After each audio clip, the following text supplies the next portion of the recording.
Great. Good afternoon, everyone. My name is, let me give myself a timer so I try and stay on track here.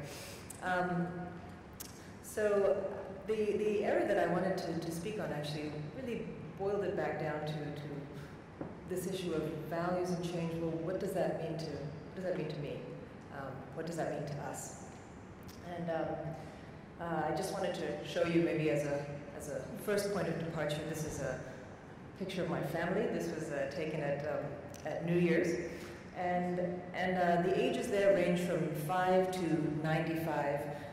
We have people from working in government, people who are social workers, people who are from education, business, the whole range.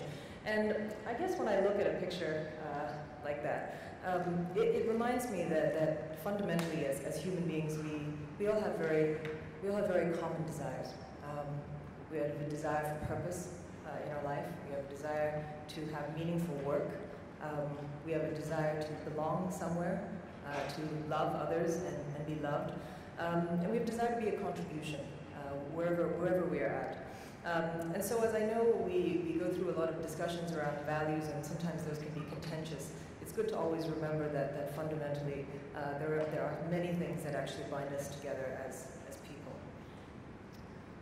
So my thesis is really that change begins with me, and that's me over there, and with you. And if I look back on my life and where values, or thinking about changing values actually has played a part, it's kind of right at the beginning of my career and kind of where I am now. I started off back in the mid-90s or so, wanting to develop a new kind of leadership education for young people. And at the time, leadership education for young people wasn't really something that anybody was terribly interested in, because young people were not leaders, and certainly not girls. And what on earth were you doing? But I really felt that what was critical at the time was to bring that opportunity to redefine what leadership meant, and to basically say that leadership is fundamentally about leading your life, and about expressing and making tangible the values that you hold, and that is something that is the right and the opportunity of every human being. And so I started doing that, when I left school. And the job that I recently took now, which is with the National Volunteer and Philanthropy Center, is a job I didn't actually really want or sign up for. And when they called me and asked me about it, I was like, oh, no. But when I thought about it again, the reason why I ended up taking up the position was because I believe as a country too, Singapore is at that crossroads. And that we're at that time where we're reflecting on our values, and we're thinking about what kind of a country we are, what kind of a country we want to be. And values plays a huge part of that, and I felt that more human-centered values, more community-oriented values were an important part of the discourse that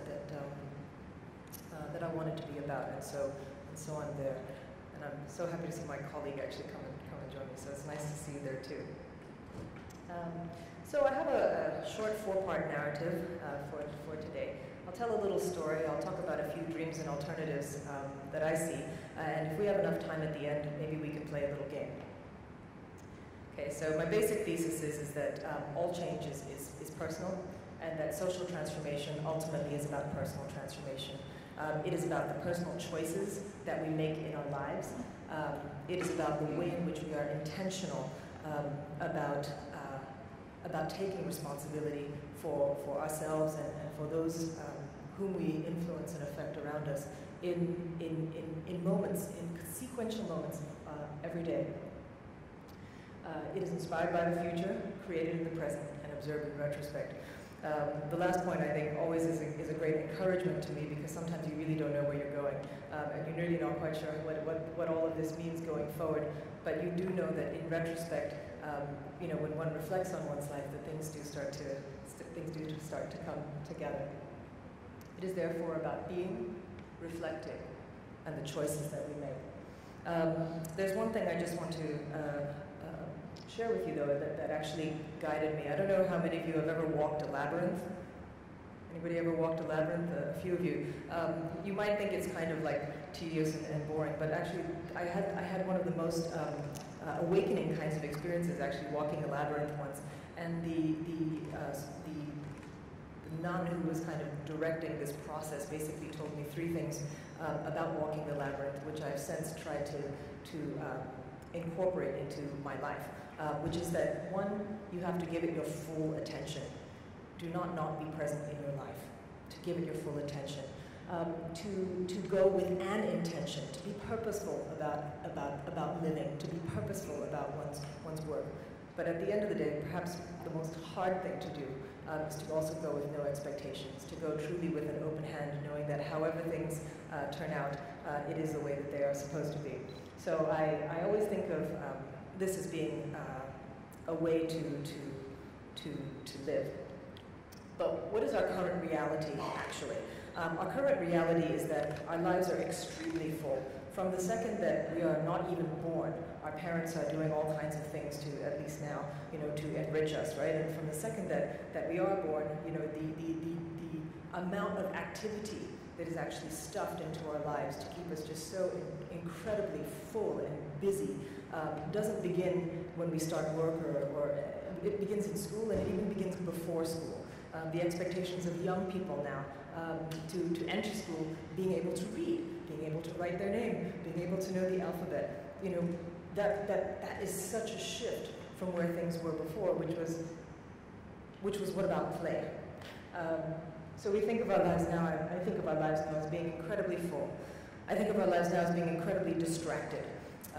We are so multimedia in so many ways, and how many people have ever been able to clear their inbox? I mean, it's this enormous volume of data and perturbations that happen in our life on a constant level, and it keeps us operating above that place of just being centered. We also operate, I think, now in a current reality where we measure things by their use and people by their usefulness. And we know each other by our name cards. And we value each other by what it is that we do. But what is it, if there are people then who are not doing very much, are they then useless? Are they then worthless? So here's the story. What's the holiday that's just around the corner? Chinese New Year. And Chinese New Year has come to now mean 2 different things to me. On one hand, Chinese New Year is that time of just getting together, having family around, and eating too much, and visiting, all that kind of thing. But strangely enough, and perhaps sadly, Chinese New Year has also come to mean something quite urgent and quite pressing to me too. And that was because a few years ago, it came to my attention that there was a spike of suicides, in particular elderly suicides, that tend to happen right before New Year. And as I was investigating this kind of question, not officially, but just informally, I started to imagine why might that be.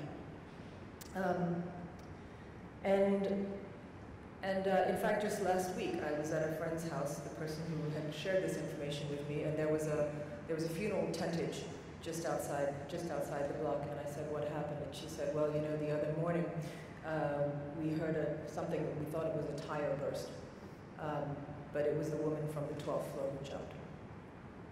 And then you ask the question, why did that happen? In fact, I explored this question with a bunch of boys from an elite boys' school here in Singapore, shall remain unnamed. And I told them about this story. I said, can you imagine, what happens every New Year when you clean your flat, you change your clothes, you cook the food, and you wait, and no one comes. And then maybe the next year, you clean your flat, you change your clothes, you cook the food, and you wait, and no one comes. How long could you do that? And then I told them about this certain technology that some other very clever students from a polytechnic had come up with, which was a kind of motion sensor detector technology that was meant to identify when someone had either fallen and was motionless in a flat, so you don't find them days later and are notified because of the smell, and essentially what happens is that there's when the sensors goes off, I mean when the technology is triggered, the flat number will be flashed on that floor as well as at the void deck. And so I asked these bright young boys, I said, do you think technology is a good idea or a bad idea? And I said, who thinks it's a good idea? About half of them raised their hand. I said, half, okay, so it's quite obvious why it's a useful idea. But then I said, how many do you think it's a bad idea? And then, a few more hands raised, because of course they're so clever and they think it must be a trick question. And I said, so why is this a bad idea? Silence. And they realized, and then one boy said, well, miss, the technology could fail. That's true. Actually, maybe the technology failed, and then actually the light didn't go off, or the sensor didn't sense properly, or whatever it is. Yeah, maybe the technology could fail. But why else is this a bad idea? And we waited. And then suddenly at the back, there was a little boy who raised his hand. And he said, because they are still lonely. I said, yes. Yes. This technology could be a bad idea. Because in fact, they are still lonely. It doesn't solve that problem. So the question, of course, there is, how do we solve that problem? And interestingly, there was just the other day, I was talking with one of my board members who's the executive director of Montfort Care. They do a lot of elderly work in the Marine Parade area. And he was telling me about one of his volunteers. And he was sharing that this particular uncle is a volunteer for the anti-problem gambling he's an anti-problem gambling ambassador. And he actually is also caring for his wife, who is bedridden, but he's a volunteer. And as he was talking to him, he said to Samuel, the executive, oh, hey, I'm sorry, I gotta go. And Samuel said, what's going on? Actually, where do you need to go? What's so urgent? And he said, oh, my neighbor downstairs, she just lost her husband, and she's been feeling suicidal, and so I check in on her 3 times a day. That's a human solution. That's a truly human solution. And I guess my question in those instances is, how do you scale human solutions with technology rather than just rely on technological solutions that ignore the human factor in that too? This is not the gentleman I'm going to speak about, but I spoke with a taxi driver the other day too. And he used to carry a particular uncle to and from a dialysis treatment. And then he thought, actually, I can help this fella out. I can help this one uncle to another uncle. I can help him out. I don't need to charge him, ferrying him to and from his dialysis treatment. So he decided to take it up as a personal commitment. But then he was there drinking coffee with his friend at the kopitiam again, and sharing with him that he was doing this for this other uncle. And this other guy, actually another uncle who was sitting there, who was not a taxi driver actually, but he has a car, said, oh, you know what? I'd be happy to do that too. So he used his asset to actually offer that service to someone else. And then I thought, wouldn't it be wonderful if we actually had a possibility of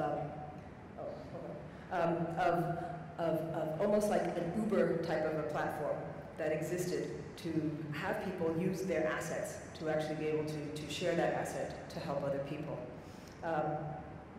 And actually that's that point. The idea of actually creating more of a community of givers that is addressing human issues and using technology to facilitate and to mediate that. The other idea, the other dream, in a sense, that I had too, is I talked to the teacher at the school afterwards when I spoke with some of those students, and she said, I'm very worried actually too about some of my students. And I said, why are you worried? She said, because I'm really worried about some of the values that they have. I said, why? She said, well, we were talking about the grain population the other day. What are some of the solutions to the grain population? And then she said, well, because one of my students actually raised the possibility of euthanasia.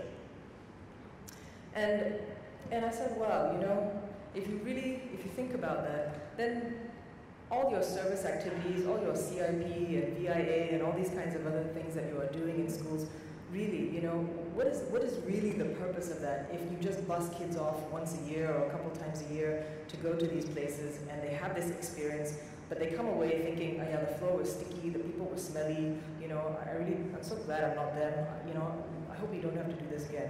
You know, and there's no real processing of that experience. But then I said to the teacher, well, why could you not imagine some kind of mixed-use space, you know, where maybe your school is co-located with a daycare center, or your school is co-located with a nursing home, and actually with your beautiful facilities at this school, you actually look at sharing facilities and sharing that space actually too, and then you build in relationship building to your curriculum. So that you can learn about issues, but also learn with people.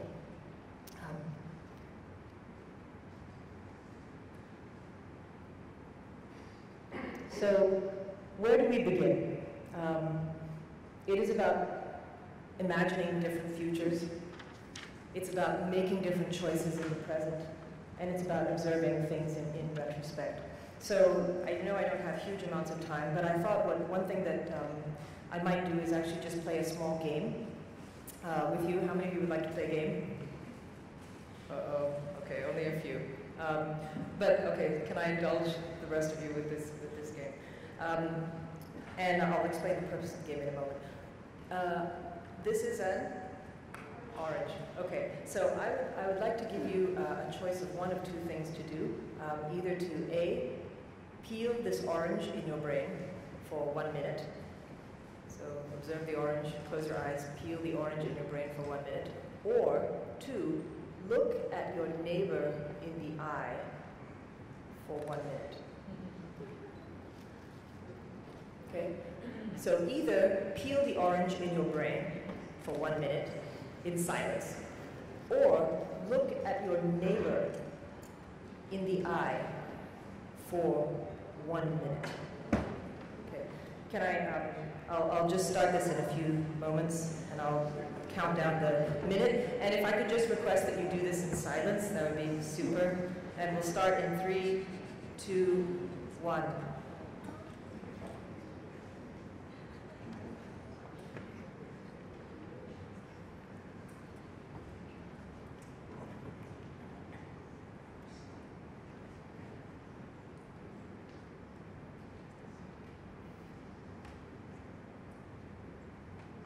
Seconds.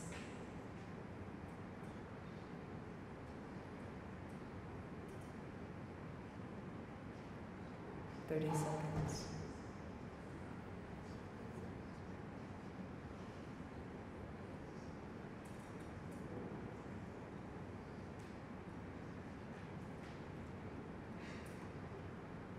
45 seconds.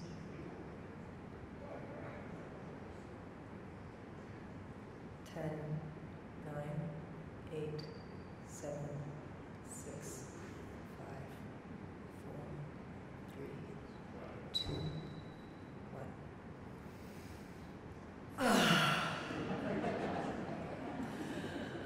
Okay, and how was that? Everyone's still with us? Some of you look refreshed, others of you look terrified. Okay. So why did we do that exercise? How many of you looked the other in the eye? Okay, wow, that's a sizable number. And those of you who peeled the orange, about 30%. Wow, okay, well, first of all, congratulations to the 30% who peeled the orange in your brain. It's an incredibly difficult activity to do. In fact, it was taught by a monk who was trying to get someone who was incredibly busy, distracted, and all over the place to actually center themselves and focus. And so if you can peel an orange in your mind for 1 minute and not make many orange juices, or not think about your laundry, or about an orange juice business or something like that, this is your ticket towards nirvana. No, just kidding. So that is a very good exercise to do it in the midst of all of our busyness and distraction. I want to also congratulate and thank those who actually ended up looking the other in the eye for 1 minute. We actually had a very high number of people actually do that in this room. Normally that only happens with children, I observe, because they are less inhibited and they are more open to one another. So that I think is a very good sign for everyone in this room. Normally when people do that exercise, they look at each other's eyebrows, they look at each other's knees. They find it very difficult to focus because that idea of intentionally penetrating a person's being actually by looking at them in the eyes for 1 minute is actually quite intimidating on some level. But it is actually at the same time also deeply transformative. And I know this actually because when I first did this exercise with some people in the room, I remember there was a woman who actually started crying, and I oh gosh, what have I done? I did something horrible. And I spoke to her afterwards, and I said, "Are you okay?" This was at an educators conference. I said, "Are you all right?" And she said, you know, thanks for doing the exercise. You know, she said, I can't remember the last time anybody looked at me in the eye for 1 minute.